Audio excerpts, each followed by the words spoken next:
Hi hello నమస్తే అండి. Welcome to our channel సలాం సైనికాకి స్వాగతం. ఈరోజు ఈ వీడియోలో మన సైనికులకి కేంద్రీయ సైనిక్ బోర్డు ద్వారా ఇస్తున్న సంక్షేమ పథకాల్లో భాగంగా కేంద్రీయ సైనిక్ బోర్డు వెబ్సైట్ ద్వారా మనం ఏవైతే స్కీమ్స్ కొరకు అప్లై చేస్తామో ఆ స్కీమ్స్లో కొన్నిసార్లు అబ్జర్వేషన్స్ అనేవి రావటం జరుగుతుందండి. అది కేంద్రీయ సైనిక్ బోర్డు ద్వారా కానీ లేదా రాష్ట్రీయ సైనిక్ బోర్డు ద్వారా కానీ లేదా జిల్లా సైనిక్ బోర్డు ద్వారా కానీ ఎవరి దగ్గర నుంచి ఈ అబ్జర్వేషన్స్ వచ్చినప్పటికీ ఎలా మనం రెక్టిఫై చేయాలనే విషయాన్ని ఈరోజు ఈ వీడియోలో చూద్దాం. అయితే ముఖ్యమైన విషయం ఏంటంటే ఈ యొక్క స్కీమ్స్ అప్లై చేయాలంటే కేఎస్బి వెబ్సైట్లో రిజిస్ట్రేషన్ తప్పనిసరి. ఆ వీడియో ఈ డిస్క్రిప్షన్లో ఇవ్వటం జరిగిందండి, అక్కడి నుంచి మీరు చూడొచ్చు. ఇక వీడియోలోకి వెళ్దామండి. మొదటిగా మనం ఇప్పుడు కేఎస్బి వెబ్సైట్లోకి రావటం జరిగింది. ఎవరి వద్ద అయితే ఐడి అండ్ పాస్వర్డ్ ఉంటుందో వారు డైరెక్ట్గా ఇక్కడ ID and password capture submit చేసి లాగిన్ చేయండి. ఎవరైతే ఇప్పటి వరకు రిజిస్ట్రేషన్ చేసుకోలేదో అలాంటి వారి కొరకు మనం రిజిస్ట్రేషన్ ఎలా చేయాలని ఒక వీడియో చేయడం జరిగింది. ఆ వీడియో యొక్క లింక్ కూడా నేను డిస్క్రిప్షన్లో ఇస్తానండి, అక్కడి నుంచి ఆ వీడియో చూడండి.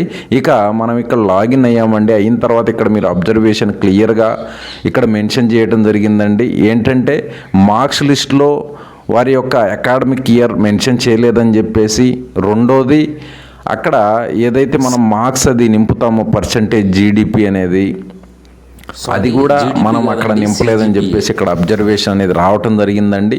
అయితే ఈ యొక్క అబ్జర్వేషన్ని మనం వితిన్ 30 డేస్లోనే రెక్టిఫై చేసి రీసబ్మిట్ చేయాలండి. ఇక్కడ మీరు క్లియర్గా చూడొచ్చు. ఇక్కడ రిమార్క్స్ ఏమి ఇచ్చారు అబ్జర్వేషన్ అని, not mentioned academic year in school progress report of children. Next చూడొచ్చు, mention marks obtained by children in application.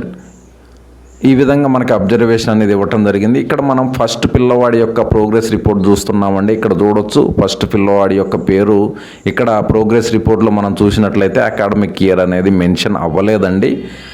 అలాగే కింద నెక్స్ట్ క్లాస్ ప్రమోట్ సర్టిఫికేట్ కూడా మనం అటాచ్ చేసామండి. అక్కడైతే మనం అకాడమిక్ ఇయర్ ఇచ్చాము, అయినప్పటికీ ఈ యొక్క మార్క్స్ లిస్ట్లో కూడా అకాడమిక్ ఇయర్ అనేది మెన్షన్ చేయడం చాలా ఇంపార్టెంట్ కనుక అది కూడా మనము మెన్షన్ చేయటం అవసరం కనుక మరలా స్కూల్కి వెళ్ళేసి మరలా మనం అకాడమిక్ ఇయర్ మెన్షన్ చేయించి ఇక్కడ అప్లోడ్ చేయవలసిన అవసరం ఉందండి. అలాగే ఇక్కడ మనము మార్క్స్ కూడా మెన్షన్ చేయలేదు, డైరెక్ట్గా పర్సంటేజ్ అనేది మనం ఇవ్వటం జరిగింది. ఇక్కడ మీరు చూడొచ్చు, సిజిపిఏ కానీ లేదా మార్క్స్ కానీ ఈ రెండిట్లో ఏదైనా ఇమ్మని చెప్పేసి వారు ఈ యొక్క రిమార్క్స్లో ఇవ్వటం జరిగిందండి. ఇవి రెండు కూడా మనం కరెక్ట్ చేసి రెక్టిఫై చేసి ఆ తర్వాత ఇది మనం మరలా రీసబ్మిట్ చేద్దామండి. ఇప్పుడు ఇక్కడ మీరు చూడొచ్చు, మొదటి పిల్లవాడిది మనం ఆల్రెడీ ప్రోగ్రెస్ రిపోర్ట్ చూసాము, రెండో పిల్లవాడిది కూడా చూసాము. ఇప్పుడు ఇక్కడ ఈ విధంగా మనం ఈ యొక్క ప్రోగ్రెస్ రిపోర్ట్ను డిలీట్ చేసామండి. ఈ విధంగా నెక్స్ట్ పిల్లవాడిది కూడా అలా ఈ విధంగా ఇక్కడ ఏదైతే రీసైకిల్ బిన్ లాగా షో చేస్తున్నారో అక్కడ క్లిక్ చేసి ఇక ఇక్కడ మీరు చూడొచ్చండి. ఈ విధంగా మనం ఆ యొక్క ముందుగా ఉన్న ఫైల్స్ని మనం డిలీట్ చేసిన తర్వాత మనము ఎవరెవరి అయితే పిల్లలవి ప్రోగ్రెస్ రిపోర్ట్ అప్లోడ్ చేయాలనుకున్నామో ఆ పిల్లల యొక్క పేర్లు మనం గుర్తుగా వాటిని రీనేమ్ చేసి అప్డేట్ చేసుకోండి ముందుగా. ఆ తర్వాత ఇక్కడ చూడొచ్చు, ముందు చూజ్ ఫైల్ క్లిక్ చేయండి. క్లిక్ చేసిన తర్వాత ఫస్ట్ ఏ పిల్లవాడిది మనం అప్లోడ్ చేస్తున్నామో చూడండి, ఆ పిల్లవాడి పేరుతో ఉన్న ఆ ఫైల్ని అప్లోడ్ చేయండి ఇక్కడ ఈ విధంగా. నెక్స్ట్ మరలా రెండో పిల్లవాడు చూజ్ ఫైల్ ఇలా క్లిక్ చేసేసి మరలా ఆ పిల్లవాడి పేరును బట్టి మనం సెలెక్ట్ చేసుకొని ఆ ఫైల్ని ఇక్కడ ఓపెన్ చేసినట్లయితే ఇక్కడ నెక్స్ట్ అప్లోడ్ చేయండి. ఈ విధంగా మనం ఈజీగా మనం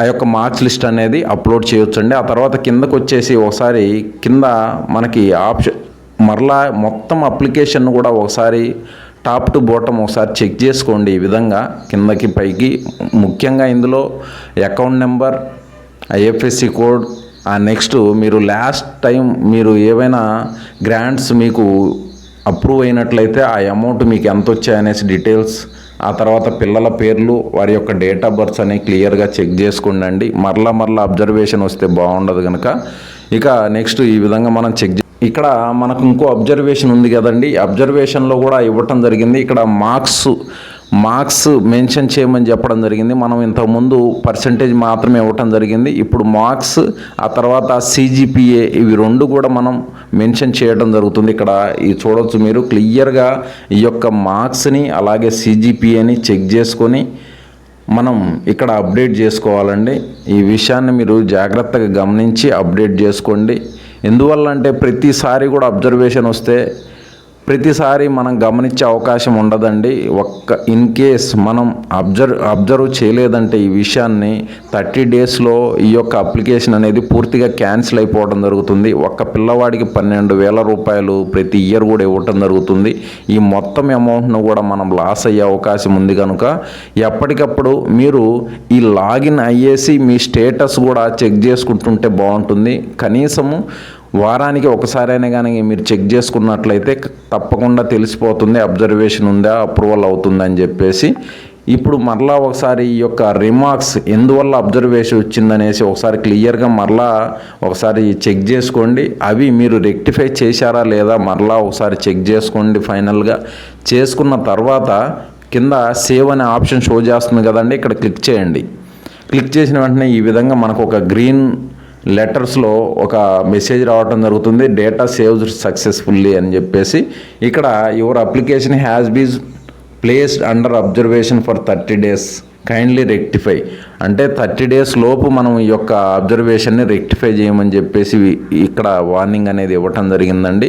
మరలా మనం అప్లోడ్ చేసిన దాన్ని మరలా ఈ విధంగా ఒకసారి మనం చెక్ చేసుకోవాలండి. ఆ డాక్యుమెంట్స్ని మనం కరెక్ట్గా డాక్యుమెంట్స్ అప్లోడ్ చేశామా లేదా, మనం అప్లోడ్ చేసినవి కరెక్ట్గా ఉన్నాయా లేదనేసి ఒకసారి చెక్ చేసుకోండి. ఫైనల్గా చెక్ చేసుకున్న తర్వాత మీరు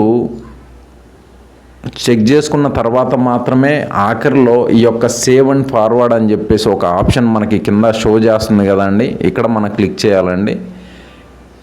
ఇక్కడ క్లిక్ చేసినప్పుడు ఈ యొక్క అప్లికేషన్ అనేది పూర్తిగా సబ్మిట్ అయిపోవడం జరుగుతుంది. ఇక్కడ మళ్ళా చూడవచ్చు your application has been updated. ఇక్కడ క్లియర్గా మనకు తెలిసిపోతుంది ZSBలో పెండింగ్, ఫైనల్ స్టేటస్లో పెండింగ్. ఇప్పుడు RSB KSBలో అప్రూవల్ అయిన తర్వాత మనకి ఈ అమౌంట్ అనేది మన అకౌంట్లోకి రావటం జరుగుతుందండి. ఇప్పుడు మన చేతిలో ఏం లేదండి, మనం ఎడిట్ చేయాలన్నా చేయలేం. ఇక నెక్స్ట్ పని ZSB జిల్లా సైనిక్ బోర్డులో వాళ్ళు అప్రూవల్ చేయాలి, రికమెండ్ చేయాలి. ఆ తర్వాత RSB రాష్ట్రీయ సైనిక్ బోర్డులో, ఆ తర్వాత KSB కేంద్రీయ సైనిక్ బోర్డులో అప్రూవల్ చేసిన తర్వాత మాత్రమే మనకి అమౌంట్ అని రావడం జరుగుతుంది. ఇక సైన్ అవుట్ అవ్వండి. ఇక్కడ నుంచి ఇన్ఫర్మేటివ్గా అనిపిస్తే ప్రతి ఒక్క ఎక్స్ సర్వీస్మెన్కి ఈ వీడియోని షేర్ చేయండి. అలాగే మన ఛానల్ని సబ్స్క్రైబ్ చేసుకొని బెల్ సింబల్ని తప్పకుండా టచ్ చేయండి. ఇంకా విషయాలు ఏవైనా తెలుసుకోవాలనుకుంటే తప్పకుండా కమెంట్స్ ద్వారా తెలియజేయండి. థ్యాంక్ యూ అండి. Thank you for watching this video.